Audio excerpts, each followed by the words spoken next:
나치 정권의 통제하에 있던 영토의 여러 지점에서 그 존재가 숨겨져 있던 구조물, 유물, 그리고 장치들이 발견되기 시작했다. 일부는 땅속에 묻혀 있었고 다른 일부는 세상의 나머지로부터 조심스럽게 격리된 외딴 시설에 숨겨져 있었다. 가장 놀라운 점은 각각의 개별적인 발전뿐만 아니라 그것들이 포괄하는 분야의 다양성이었다. 실험적인 무기부터 시대에 앞선 것처럼 보이는 기술에 이르기까지 말이다. 그것들이 발견된 장소들은 복잡한 과정들을 증명하는 재료, 기계, 그리고 도구들의 잔해와 함께 최근 활동의 흔적을 보여주었다. 모든 것이 아직까지도 질문을 불러일으키는 목표를 가진 비밀리에 유지되던 프로젝트 네트워크의 일부인 것처럼 보였다. 이 발명품들 각각으로 진정으로 무엇을 추구했으며 아무도 그것들을 발견하지 못했다면 어디까지 도달했을까? 전쟁의 마지막 몇 달 동안 연합군 조종사들이 유럽의 하늘을 순찰하고 있을 때 그들은 구름 사이로 미끄러져 다니는 새로운 무언가를 발견하기 시작했습니다. 그것은 그때까지 보았던 어떤 것보다도 빨랐습니다. 그것은 프로펠러나 재래식 엔진에 의존하지 않고 완전히 다른 유형의 추진 방식에 의존하는 비행기였습니다. 처음으로 등장한 것은 작전 가능한 최초의 제트 전투기로 여겨지는 메서슈미트 Me-260이었습니다. 그 개발은 몇 년 전에 시작되었지만 기술적인 복잡성과 고위층의 결정으로 인해 배치가 지연되었습니다. 일단 실전에 배치되자 그 속도는 어떤 적기보다 훨씬 뛰어났습니다. 그것은 시속 850km 이상에 도달했으며 내정의 대국령 기관포로 무장했습니다. 전투에서는 폭격기 편대를 공격하고 반응하기 전에 사라질 수 있었습니다. 빠르게 마모되는 엔진의 한계에도 불구하고 이 기체는 공중전의 개념이 막 바뀌려 하고 있음을 보여주었습니다.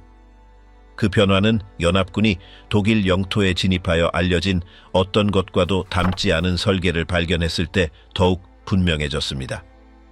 호르텐 형제가 독일 동부의 숨겨진 시설에서 개발한 것이었습니다. 그것은 동체나 꼬리가 없는 완전히 통합된 날개 비행기로 레이더 탐지를 줄이기 위해 설계된 부드러운 프로필과 형태를 가지고 있었습니다. 호르텐 호 229는 종이 위의 프로젝트가 아니었습니다. 일부 프로토타입은 이미 비행했습니다. 미군이 그것을 발견했을 때 그중 하나는 거의 완성된 상태였습니다. 이미 제트 엔진이 장착되어 있었고 통합된 제어 장치와 현대 비행기처럼 접을 수 있는 착륙 장치를 갖추고 있었습니다. 비행 능력은 여전히 시험 단계였지만 그 설계는 다른 어떤 것과도 너무 달라서 즉시 우선 순위 발견물로 분류되었습니다. 그 기체는 분석을 위해 미국으로 보내졌습니다. 기술자와 전문가들은 그것을 철저히 조사했고 그것이 스텔스 비행기를 만들려는 최초의 진지한 시도였다고 결론 내렸습니다. 일부 부품은 복합 재료와 특수 코팅으로 만들어졌습니다. 비록 적극적으로 전투에 참여하지는 못했지만 그 후의 영향은 분명했습니다. 나중에 개발된 북미 스텔스 폭격기와 같은 꼬리 없는 날개 디자인은 파괴된 독일 경납고에서 발견된 그 프로토타입의 여러 요소를 재활용했습니다. 이러한 첨단 디자인들이 분석되는 동안 완전히 다른 이유로 또 다른 발견이 주목을 받았습니다. 그것은 빠른 비행기나 감지할 수 없는 비행 방식이 아니라 어둠 속에서 싸울 수 있게 해주는 시스템이었습니다. 뱀피르라고도 알려진 치엘게라트 1229는 소총에 장착할 수 있는 야간 투시 장치였습니다. 그것은 인간의 눈에는 보이지 않지만 특수 조중형으로 감지할 수 있는 적외선 투영기를 통해 작동했습니다. 이 장치에는 병사가 등에 짊어져야 하는 전원 공급 장치가 포함되어 있었습니다. 그것은 무겁고 제한적이었지만 밤에 전례 없는 정확도로 조준하고 사격할 수 있게 해주었습니다. 이 장비를 지급받은 엘리트 부대들은 전선의 전략적 요충지, 특히 매복이나 야간 방어에 그것을 사용했습니다. 또한 이러한 시스템의 더 큰 버전이 장갑체도 장착되었습니다. 판터와 같은 일부 전차는 주포를 위한 적외선 탐조등과 야간 조중형을 장착했습니다. 다른 동반 차량들은 넓은 지역을 비추기 위해 더 강력한 헤드라이트를 장착했습니다. 아이디어는 적이 아무것도 볼 수 없도록 야간 공격을 조율하는 것이었습니다. 그 사용은 제한적이었고 전쟁은 이미 패했지만 기술 발전은 몇 년 앞서 있었습니다. 항복 후 발견된 장치들은 신중하게 연구되었습니다. 이 시스템의 기본 아이디어는 빛이 없는 조건에서 작동하려는 강대국들에 의해 몇 년 후에 다시 채택되었습니다. 그러나 이러한 장치들이 독일 기술이 무엇을 이룰 수 있는지를 보여주었다면 연합군이 도시의 거리와 폐허에서 발견한 것은 다른 것을 드러냈습니다. 즉 정권이 어떻게 마지막 인적 자원까지 사용했는지를 말입니다. 제국의 심장부로 징역하면서 그들은 무장한 민간인, 완장을 찬 제복 입은 16대 청소년, 그리고 낡은 소총을 든 노인들의 저항에 부딪히기 시작했습니다. 그것은 히틀러의 직접적인 명령에 의해 1914년 마지막 몇 달 동안 창설된 민병대인 폴크스슈투름이었습니다. 정규군이 붕괴하자 이미 복무 중이지 않은 16세에서 60세 사이의 남성들을 징집하라는 명령이 내려졌습니다. 많은 이들이 훈련도, 경험도, 심지어 적절한 장비도 없었습니다. 일부는 낡은 제복을 입었고 다른 일부는 당의 상징이 있는 검은 띠만 착용했습니다. 연합군 보고서들은 잔해 속에 숨겨진 개인 로켓 발사기로 무장한 거의 훈련받지 않은 젊은이들과의 교전에 대해 언급하기 시작했습니다. 다른 경우에는 파괴된 건물에서 사격하는 노인들이었습니다. 문제는 많은 경우 거의 저항할 수 없었던 이 부대들의 효과성이 아니라 그들이 상징하는 바였습니다. 그것은 정권이 전쟁을 연장하기 위해 누구든 심지어 아이들까지도 기꺼이 사용하려 한다는 것을 보여주었습니다. 그것은 광신주의의 가장 날것의 표현이었습니다. 적은 참호뿐만 아니라 집, 학교, 공원에도 있었고 의무나 신념에 의해 전투원으로 변모했습니다. 폴크스슈트름의 일부 포로들은 포획 후 며칠 동안 자신들이 참여하도록 강요받았다고 말했습니다. 다른 이들은 자발적으로 참여했다고 말했습니다. 일부는 개인 소지품처럼 보호된 총통의 초상화를 가지고 있었습니다. 많은 이들이 자신들이 소지한 무기를 사용할 줄 몰랐습니다. 이러한 저항에 부딪힌 연합군 부대들은 그것을 심각한 전술적 위협으로 보지 않았지만 교화의 깊이를 보여주는 신호로 보았습니다. 그것은 단지 군사 전쟁이 아니었습니다. 그것은 심리적, 문화적, 총체적인 전쟁이었습니다. 폴크스슈트름은 전쟁의 결과를 바꾸지는 못했지만 군대와 민간인을 구분하지 않는 적을 물리치는 것이 무엇을 의미하는지에 대해 다시 생각하게 만들었습니다. 훈련받지 않은 민간인들이 육지에서 저항하도록 동원되는 동시에 해군 분야에서는 다르지만 똑같이 중요한 현실에 직면해 있었습니다. 독일 사령부는 그들의 수중 전략이 뒤처지고 있음을 알아차리기 시작했습니다.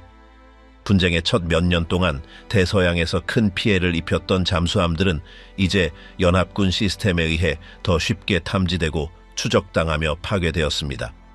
레이더, 소나 및 공중 호위는 전통적인 유보트의 효율성을 감소시켰습니다. 이러한 상황에 직면하여 단순한 개선이 아니라 완전한 기술적 도약인 새로운 설계가 추진되었습니다. 그리하여 스무라나형 잠수함이 탄생했습니다. 이 잠수함은 수면에서 운용되지 않고 거의 영구적으로 잠수 상태를 유지하며 조용한 엔진, 유체역학적 구조, 그리고 더 큰 수중 자율 운항 능력을 갖추고 있었습니다. 수중 속도는 17노트를 초과하여 동급에서 가장 빨랐습니다. 강력한 전기 모터, 이전 어떤 모델보다 큰 배터리, 그리고 잔망경 심도에서 디젤 엔진을 사용할 수 있게 하는 보조호흡 시스템을 갖추고 있었습니다. 그 외형은 배를 모방한 것이 아니라 물속에서 효율적으로 움직이도록 고안되었습니다.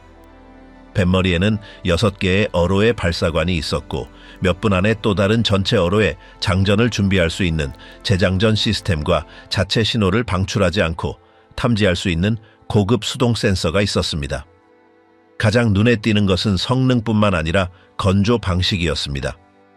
단일 조선소에서 조립되는 대신 부품들은 여러 공장에서 모듈식 섹션으로 제조된 후 함부르크나 단치히와 같은 주요 항구에서 합쳐졌습니다.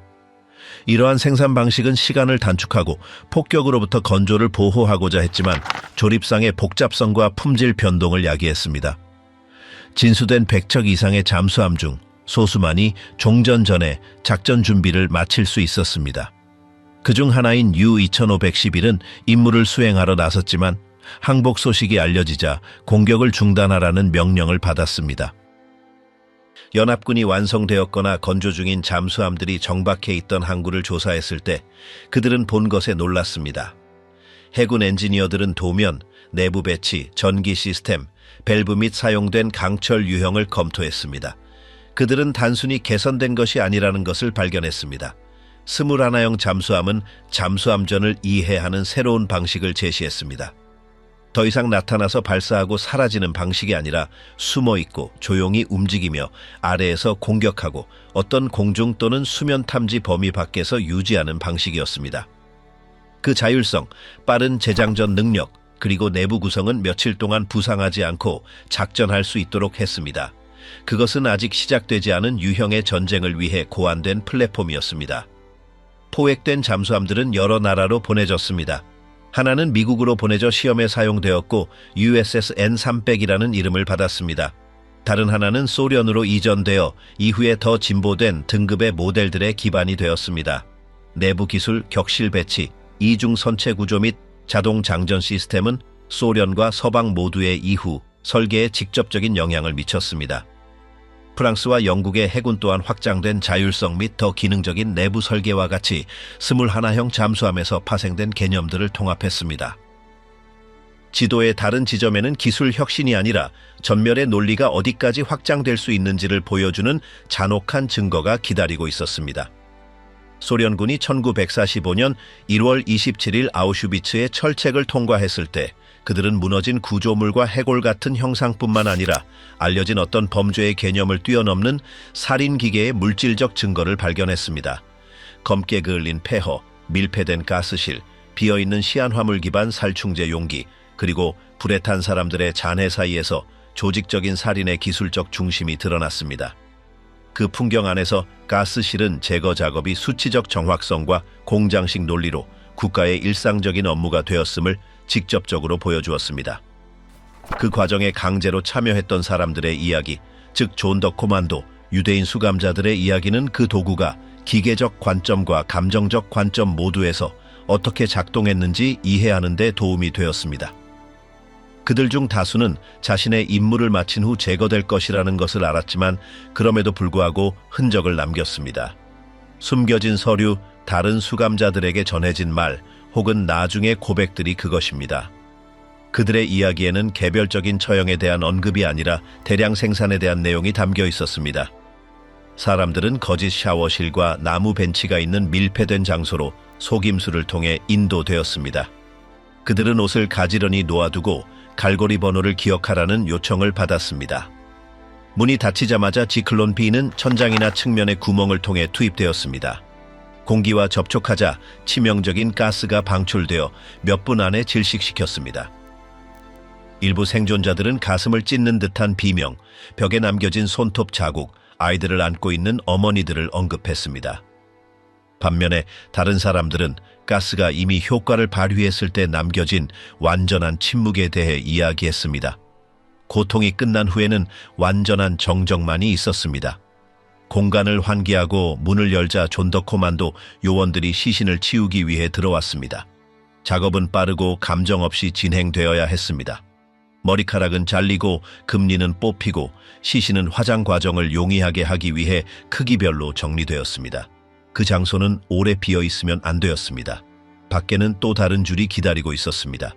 독일인들은 살인시설의 건설을 정교하게 다듬었습니다. 아우슈비츠 비르케나우에서 가스실은 지하에 위치해 있었습니다. 희생자들은 기차에서 직접 위생 공간을 모방한 전환구역으로 안내되었습니다. 음악이 있었고 차분한 목소리가 들렸으며 심지어 간호사 복장을 한 남자들도 있었습니다. 모든 것은 절차를 방해할 수 있는 반응을 피하기 위해 계획되었습니다. 전쟁 후 재판에서 일부 엔지니어, 의사 및 책임자들은 자신들의 역할을 단순한 부하 직원으로 정당화하려 했습니다. 캠프의 최고 책임자였던 루돌프 회스 같은 다른 사람들은 몇 명이 수용될 수 있는지, 가스가 얼마나 오래 걸리는지, 하루에 몇 구의 시신을 소각할 수 있는지 등 기술적 세부 사항을 솔직하게 설명했습니다. 그의 감정 없는, 후회 없는 어조는 범죄를 사무적인 업무로 이해하는 정신을 보여주었습니다. 캠프에 들어선 연합군 병사들에게 그들이 본 것은 어떤 추측도 뛰어넘는 것이었습니다. 처음에는 일부 장교들이 증언을 의심했습니다. 그러나 다하우나 마우트하우젠 같은 장소에 들어가 직접 용광로, 쌓여있는 개인 물품, 이미지, 잔해를 보고 발생한 일의 규모를 이해했습니다. 소문이나 선전의 과장으로 여겨졌던 것이 현실이었습니다. 문서화 작업을 맡은 그룹들은 모든 구석을 녹화하고 사진 찍고 보관하기 시작했습니다. 이 모든 것은 나중에 직접적인 증거로 사용될 것이었습니다. 독극물 전문가, 구조 엔지니어 및 살충제 잔해, 환기 시스템, 외부에서 잠그는 장치 및 장소의 조직을 연구한 전문가들도 참여했습니다. 그들은 그곳이 화장실이나 창고가 아니라 효율적으로 생명을 빼앗기 위해 설계된 공간임을 확인했습니다. 총살이나 교수형과 같은 다른 형태의 처형과 달리 밀폐된 공간에서 보이지 않는 집행자 없이 가스로 인한 죽음은 그것을 더욱 받아들이기 어렵게 만드는 무언가를 가지고 있었습니다. 그것은 피 없는, 접촉 없는, 얼굴 없는 말살의 형태였습니다. 화학적 현상으로서의 죽음이었습니다. 문제는 더 이상 도덕적인 것만이 아니었습니다. 기술적인 문제이기도 했습니다. 과학 계획 및 물류가 망설임 없이 대규모로 사람들을 제거하는 데 사용될 수 있음이 입증되었습니다. 수십 년 동안 모든 것을 부정하려는 그룹들이 기술적 결함이나 이야기들 간의 차이를 주장하며 나타났지만 문서 고백 및 생존자들 간의 일치하는 증언의 양은 어떤 은폐 시도도 부인했습니다. 가스실은 매일 작동했습니다. 수십만 명의 목숨을 앗아갔습니다. 대부분은 유대인이었지만 집시, 동성애자, 소련군 포로 및 정치적 반대자들도 있었습니다. 얼마 후 또 다른 폭로가 연합군을 할 말을 잃게 만들었습니다. 더 이상 말살의 문제가 아니라 하늘에서 온 위협이었습니다. 소리나 경고 없이 떨어져 어떤 방어할 여지도 주지 않는 로켓의 등장은 갈등이 벌어지는 방식 자체의 개념을 바꾸어 놓았습니다. 미두라고 불리는 이 무기는 젊은 엔지니어가 이끄는 팀이 독일 북부의 비밀 기지에서 개발했습니다. 그 장치는 14m였고 10톤 이상 나갔으며 5,000km 매시 이상의 속도로 1톤의 폭발물을 운반할 수 있었고 대기권을 벗어나 자유낙하로 돌아왔습니다. 그것은 최초의 실제 탄도 궤적 발사체였습니다. 그것을 막을 방법은 없었습니다. 그 충격은 소리보다 먼저 도달했습니다. 방어 논리는 쓸모없게 되었습니다. 영국군은 1944년 말에 첫 번째 영향을 감지했습니다. 거대한 분화구, 설명할 수 없는 손상, 시야에 항공기는 없었습니다. 처음에는 영국 당국이 패닉을 피하기 위해 가스 사고로 돌렸습니다. 그러나 곧 알 수 없는 기술이 실행되었음이 밝혀졌습니다. 대규모 공습으로 개발 기지를 파괴하려 했지만 생산은 지하 공장으로 옮겨졌고 그곳에서 포로들이 극한 조건에서 일했습니다. 이 숨겨진 시설에서 최종 로켓이 조립되었습니다. 그것들이 정확하지 않았고 직접적인 효과가 전선을 바꾸지 않았음에도 불구하고 그 존재 자체만으로 전쟁은 새로운 것으로 변모했습니다. 도시는 사전 경고 없이 공격받았습니다. 적이 노출되지 않고 멀리서 공격할 수 있다는 생각은 모든 방어 계획을 변경했습니다. 일부는 사보타주나 폭격으로 그것들을 멈추려 했지만 다른 사람들은 다음에 올 것에 대해 생각하기 시작했습니다. 소련군이 전진하여 공장과 시설을 점령했을 때 그들은 몇몇 시제품과 장비의 일부를 획득했습니다. 반대편에서는 미국인들이 책임 엔지니어들을 비밀리에 자신들을 위해 일하도록 데려갔습니다. 그들 중에는 프로젝트의 주요 창시자가 있었는데 그는 나중에 최초의 인간을 달에 보낸 로켓을 만든 팀을 이끌게 됩니다. 소련이 포획된 모델을 복제하여 자신들의 시험에 사용하는 동안 연합군 기술자들은 모든 설계도, 모든 엔진, 모든 계산을 연구했습니다. 발사체를 발사하는 데 사용된 동일한 공식은 위성의 궤도를 계산하는 데도 사용되었습니다. 그렇게 파괴의 무기는 우주 기술의 기반이 되었습니다. 일반인들은 그 로켓들을 예고 없이 나타나는 조용한 벌로 기억했지만 과학자들은 미래가 막 시작되었음을 이해했습니다. 가장 인상 깊었던 것은 그 사거리뿐만 아니라 독일이 그렇게 짧은 시간에 그렇게 멀리 도달한 속도였습니다. 그렇게 짧은 시간에 그런 것이 만들어졌다면 다음에 무엇이 올지에 대한 질문은 피할 수 없었습니다. 그 질문은 연합군이 지도에 없는 장소들을 발견하기 시작했을 때 다시 제기되었습니다. 산악지대나 숲이 우거진 지역에서는 거대한 지하시설로 이어지는 숨겨진 입구들이 나타났습니다. 그곳에는 긴 터널, 화물 플랫폼, 발정이, 정밀 부품, 그리고 여전히 사슬에 묶인 해골들 사이에서 로켓 부품이 제조되었습니다. 그것들은 임시 방편의 은신처가 아니라 미리 계획된 건축물이었습니다. 공기 시스템, 시험을 위한 격리된 방, 최종 조립 구역, 그리고 심지어 새로운 모델을 위한 설계도까지 갖추고 있었습니다. 이 모든 것은 비인간적인 조건에서 수감자 노동력으로 이루어졌습니다. 일부 터널에서는 지하에서 조립된 제트기 잔해가 발견되었습니다. 심지어 행성을 벗어나기 위해 고안된 차량의 일부로 보이는 부품들도 발견되었습니다. 주요 중심지 중 하나는 비밀 공장으로 개조된 오래된 산이었습니다. 안으로 들어갔을 때 기술자들은 잔혹함과 정밀함의 혼합에 경악했습니다.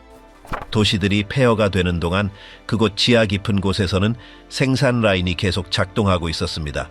그것은 과거의 가장 야만적인 방법으로 건설된 미래를 보는 것과 같았습니다. 더 멀리 떨어진 다른 지역에서는 군대가 끝없이 이어질 것 같은 돌을 깎아 만든 터널, 장갑 구조물, 진공 밀폐된 방들을 마주쳤습니다.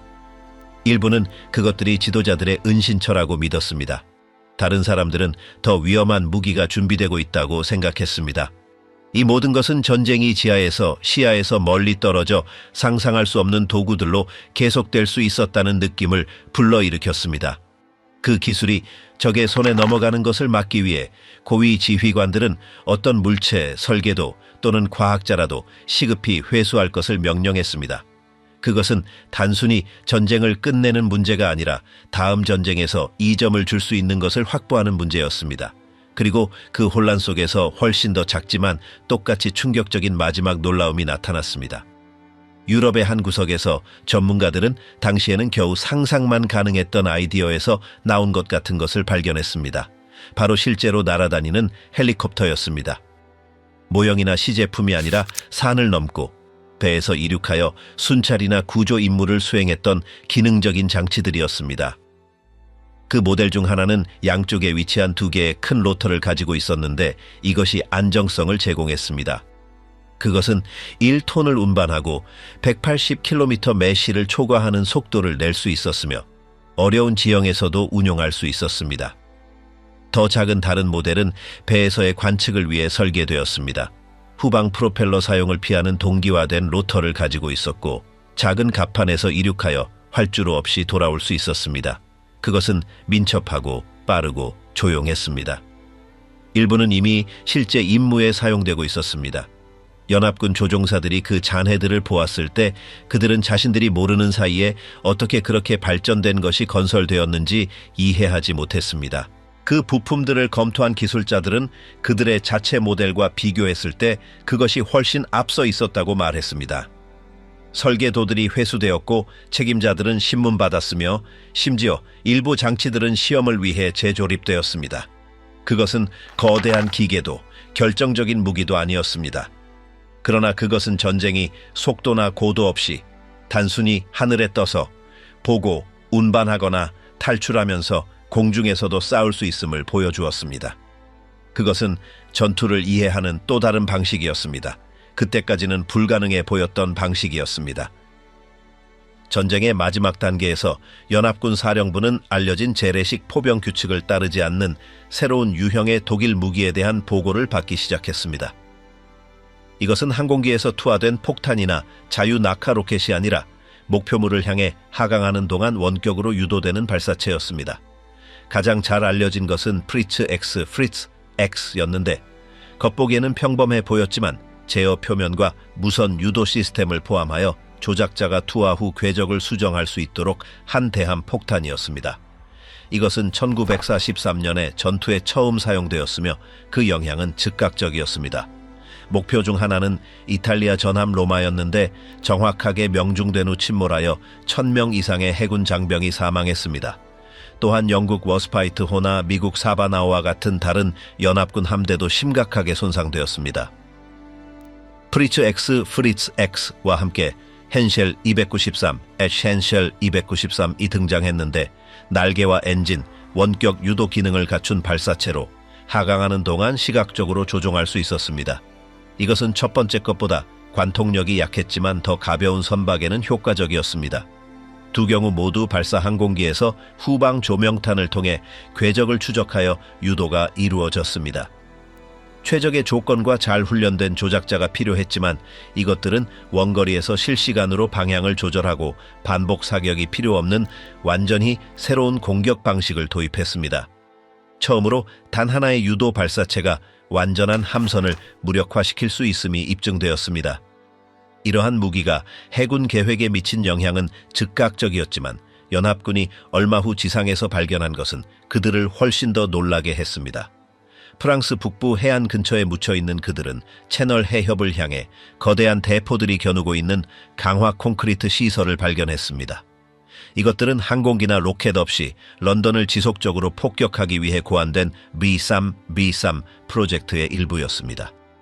그 설계는 100m가 넘는 튜브를 포함했으며 발사체가 전진하는 동안 일련의 조율된 폭발로 가속시키기 위해 순차적으로 활성화되는 측면 챔버를 가지고 있었습니다. 각 포문은 하루에 수백 발의 포탄을 150km 이상의 거리로 발사할 수 있었습니다. 이 아이디어는 지하에 보호된 고정된 위치에서 지속적이고 자동적인 폭격을 가하는 것이었습니다. 이 시설의 건설은 1943년에 강제 노동으로 최고 보완해 시작되었습니다. 영국군이 이 프로젝트를 알게 되었을 때 그것은 최우선 목표가 되었습니다. 여러 번의 실패한 폭격 끝에 그들은 깊은 콘크리트 층을 관통하도록 설계된 톨보이라는 새로운 유형의 철갑탄을 사용하기로 결정했습니다. 그중 하나가 주요 터널을 손상시켜 첫 시험이 막 시작되려 할 때 구조물의 일부가 붕괴되었습니다. 비록 이 무기가 런던을 상대로 작동하지는 못했지만 그 구성 요소 중 일부는 독일로 옮겨져 서부 전선에서 제한적인 폭격에 사용되었습니다. 연합군이 발견한 길쭉한 형태와 분할된 디자인의 발사체는 알려진 병기고의 어떤 것과도 닮지 않았습니다. 그러나 독일의 아이디어는 폭발물 사용에만 그치지 않았습니다. 절망 속에서 그들은 실제 적용보다는 실험실 이론에 가까워 보이는 개념, 즉 전기를 사용하여 발사체를 발사하는 실험을 시작했습니다. 그들이 비밀리에 개발하던 전자기포는 화약 없이 작동했습니다. 이것은 극심한 전류를 사용하여 레일 및 자기장 시스템을 통해 발사체를 극초음속으로 추진했습니다. 비록 그 이론은 알려져 있었지만 그것을 적용하려면 엄청난 수준의 에너지, 강화된 구조, 그리고 열과 마찰에 견딜 수 있는 재료가 필요했습니다. 엔지니어들은 부품의 변형, 매 발사마다의 마모, 전기적 위험과 같은 끊임없는 실패에 직면했습니다. 그럼에도 불구하고 분쟁의 마지막 몇 달 동안 그들은 일부 프로토타입을 시험하는 데 성공했습니다. 시험이 이루어진 실험실을 점령한 연합군의 보고서는 인간의 팔뚝처럼 두꺼운 케이블, 반원형 구조물, 장갑 재료에 남은 충격 흔적, 그리고 상세한 계산이 담긴 문서를 묘사했습니다. 일부 아이디어는 심지어 물체를 우주로 발사하거나 폭발물 없이 장거리 목표물을 타격하는 것을 언급했습니다. 작전적 결과는 없었지만 발견된 설계도와 잔해는 개발이 생각보다 더 진보되었음을 보여주었습니다. 미국 전문가들은 회수된 모든 자료를 후속 분석을 위해 연구센터로 보냈습니다. 이러한 대형 무기들이 분석가들의 관심을 사로잡는 동안 겉보기에는 단순하지만 똑같이 혁신적인 또 다른 작은 무기가 있었습니다. 슈트룸게베어 44, 스툼게베어 44, 돌격 소총은 소총의 정밀함과 자동 화기의 연사 속도를 하나의 디자인으로 결합했습니다. 그때까지 병사들은 볼트 액션 소총이나 정밀도가 낮은 기관 단총을 사용했습니다. STG-44는 중간 사거리 탄약을 사용했으며 반자동 또는 연속 사격이 가능했고 30발의 탄창을 가지고 있었습니다. 이것은 동부 전선의 부대에 먼저 지급되었는데 병사들은 특히 시가전이나 밀폐된 초목 지역에서 그 효율성을 확인했습니다. 기동성이나 정밀도를 잃지 않고 지속적인 사격을 유지하는 능력은 개인 수준에서의 전투 방식을 변화시켰습니다. 이 무기는 취소를 피하기 위해 가짜 이름으로 비밀리에 개발되었습니다. 히틀러는 처음에는 생산에 반대했지만 전선 보고서를 받은 후 제조를 승인했습니다. 40만 대 이상이 제작된 것으로 추정됩니다. 비록 늦게 도착했고 전쟁의 흐름을 뒤집기에는 충분하지 않았지만 그 디자인은 복사되고 개조되어 전 세계 미래 세대 돌격소총의 표준 모델이 되었습니다. 이 무기를 노획한 연합군은 자세히 연구했습니다. 영국 정보부는 이것을 기관총 이후 경화기 분야에서 가장 큰 발전으로 평가했습니다. 전쟁이 끝났을 때 연합군이 발견한 것은 단순히 무기나 시설이 아니라 여러 전선에서 발전한 기술 구조였습니다. 각 발견물은 단순하든 복잡하든 군사 개발이 어디까지 진행되었는지를 보여주었습니다. 일부 시스템은 이미 사용 중이었고 다른 것들은 실험 단계에 있었습니다. 그러나 모든 것은 전투의 다음 단계를 예측하는 동일한 논리에 따랐습니다. 유도 무기, 로켓, 장기간 잠수할 수 있는 잠수함, 그리고 돌격 소총은 고립된 예외가 아니라 지속적인 노력의 일부였습니다. 이들 디자인 중 다수는 승정욱들에 의해 연구되고 복사되고 개조되었습니다. 그 영향은 진행 중인 분쟁에만 국한되지 않고 미래 기술의 시작을 알렸습니다. 회수된 문서 설계도 프로토타입은 어떻게 작동했는지뿐만 아니라 무엇을 만들려고 했는지도 설명해 주었습니다. 이러한 발견의 유산은 전선에만 남지 않고 다른 전쟁과 다른 군대들이 그곳에서 시작된 것을 다시 이어받았을 때 그 이후의 시대에 이어졌습니다.